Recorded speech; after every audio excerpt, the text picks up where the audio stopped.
شما فرزند کوههای بلندیم، به ما پستی نمیزیبد برادر.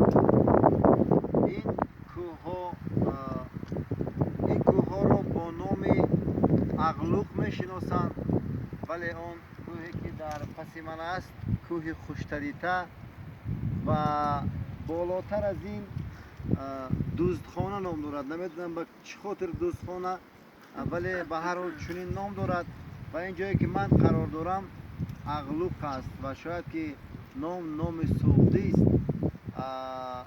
البته کودکی ما در اینجا سپری شده است و ما لحظه های بهترین کودکی را در همین کوه و کمرها، در همین کوه های سر به افلاک از دست دادیم و خوشبخت نیز هستیم که زاده همین کوهستان زیبا هستیم.